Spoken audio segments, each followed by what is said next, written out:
যে আল্লাহ রাসূল সাল্লাল্লাহু আলাইহি ওয়াসাল্লাম একবার কাবা শরীফের পাশে নামাজ পড়তেছিলেন। আল্লাহ রাসূল তো কাউকে কোনো জ্বালাতন করেন নাই, হ্যাঁ, যে তুমি আমার দিন মানতেই হবে, মানতে বাধ্য, না মানলে তোমাকে ছাড়বো না, এমন কথা কখনো বলেন নাই। আল্লাহ রাসূল শুধু দাওয়াত দিচ্ছেন। কারণ আল্লাহ কোরআন আয়াত নাযিল করে বলছেন, ওমা আলাইকা ইল্লাল বালাগ, হে নবী আপনার দায়িত্ব হলো পৌঁছায় দেওয়া। তো নবী পৌঁছায় দিতেন। ছোট্ট একটা কষ্টের বিবরণ বলি, কেমন কষ্টটা কাটরা দিচ্ছে। এমনি তো অত্যাচার, নির্যাতন, জুলুম, গালাগালি, রাস্তার মধ্যে কাঁটা বিছাইয়া দেওয়া, রাস্তা যেতে বাধা দেওয়া, যা কিছু তো করছি। 3 বছর একাধারে সহজে আবু তালেব একটা পাহাড়ের পাশে রাসূল সাল্লাল্লাহু আলাইহি ওয়াসাল্লাম সহ তার পরিবার সবাইকে সেখানে আবদ্ধ করে রেখেছিলেন। এটা আমরা সব অনেকেই জানি।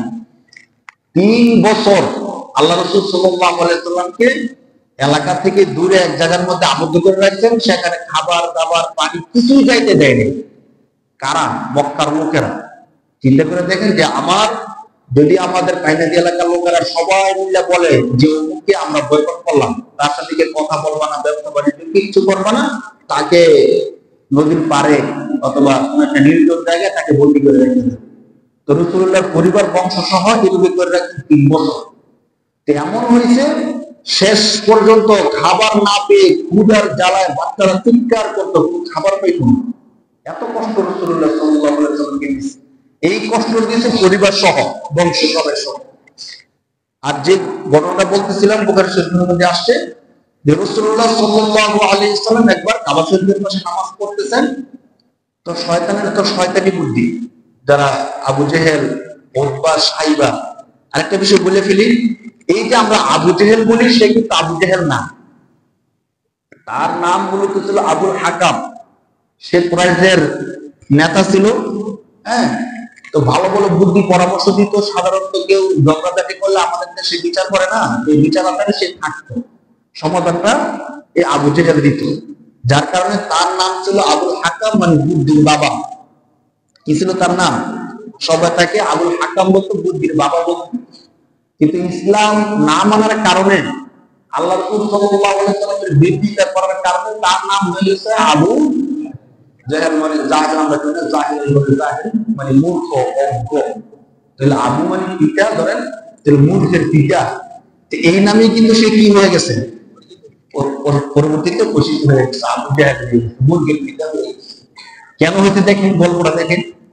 মূর্খের পিতা কিভাবে হলো? রাসূলুল্লাহ সাল্লাল্লাহু আলাইহি সাল্লাম নামাজ পড়তেছে, তোমাদের কাউকে তো কোনো কিছু করে নাই, নিজের নামাজ নিজে পড়তেছে। তোমাদের মধ্যে ইসলাম মানো না মধ্যে না মানো, একান্ত তোমাদের বিষয়। তো রাসূলুল্লাহ নামাজ পড়তেছে, তো আবু জেহেল এবং গোত্রপতি যারা ছিল তারা দূর থেকে দেখতেছে যে রাসূলুল্লাহ কি সুন্দর করে নিরিবিলি নামাজ পড়তেছে। তাদের আর সহ্য হইল না, শয়তান তাদের মাথার মধ্যে কিছু একটা করলো। তারা চিন্তা করলো যে রাসূলুল্লাহ এত নির্বিঘ্নে নিরাপদে নামাজ পড়বে, এটা তো হতে পারে, কি করা যায়? মানে শয়তানের বুদ্ধি বললাম না। তো তারা কি করছে, পাশে একটা উটের ভুঁড়ি ছিল। ওর যেমন পেট বিশাল বড়, তার ভুঁড়িও কি বিশাল বড়। আপনারা জানেন যারা সৌদি আরব থাকছেন, যে উটের ভুঁড়িটা এত বিশাল বড় যে সে যদি একবার পানি খায়, পানি পান করে, অন্তত 7 দিন তার পেটের মধ্যে পানি স্টক করে রাখতে পারবে। ওটকে মরুভূমির জাহাজ বলা হয়। হ্যাঁ, তো মরুভূমিতে চলতে গেলে অনেক সময় পানি পাওয়া যায় না। তো আমরা বইয়ের মধ্যে পড়ছি যে সে যে পানিটা পান করে প্রথমবার সফরের সময়, ওই পানিটা তার পেটের মধ্যে কতদিন স্টক করতে পারে? 7 দিন অন্তত স্টক করে রাখতে পারে। তো কত পানি সে পান করে দেখেন। তো এত পানি পান করার জন্য তার বুড়িটা তো অবশ্যই এত বড়। তো তারা কি করলো, পাশে একটা বুড়ি ছিল। রাসূল সাল্লাল্লাহু আলাইহি ওয়াসাল্লাম যখন সিজদার মধ্যে গেলেন, দেখেন কত অমানবিক, মানে কত নিকৃষ্ট একটা কাজ। মানুষকে কষ্টটা কতভাবে দেওয়া যায়, বুখারী শরীফের হাদিসের মধ্যে আসছে। রাসূলুল্লাহ যখন সিজদায় গেলেন, তারা কি করলো, কয়েকজন মিলে ধরে ওই বুড়িটা রাসূলের উপর দিয়ে দিল। নাউযুবিল্লাহ, তোমরা বিশাল বুড়ি কি করলো, রাসূল সাল্লাল্লাহু আলাইহি ওয়াসাল্লামের উপর দিয়ে দিল। দেওয়ার পরে বুড়ি তো বিশাল বড়, রাসূলের দেহ পুরোটা ঢেকে গেছে। এমন হয়ে গেছে রাসূলকে সিজদা থেকে উঠবে এই সুযোগ নাই, এবং বুড়ি বিশাল হওয়ার কারণে রাসূলের শ্বাস নিবেন ওই সুযোগটাও নাই। কেমন কষ্টকর অবস্থার মধ্যে পড়ে গেছে। রাসূল সাল্লাল্লাহু আলাইহি ওয়াসাল্লাম জীবনের সবচেয়ে বড় কষ্ট তখন পেয়েছিলেন, হাদিসের মধ্যে আসছে। তো তারা দূর থেকে দেখে হাসতেছিল। কেউ যে সরাইবে এমন না যে আরে হইতে এবার সরাই দিতেছিল না। তো কোন একজন ব্যক্তি দৌড়াইয়া ফাতেমা রাদিয়াল্লাহু তাআলার কাছে গিয়ে যখন এই ঘটনা বলছেন, তিনি দৌড়ে আইসা তার বাবা থেকে এই বইটা কি করছেন, সরাইছে।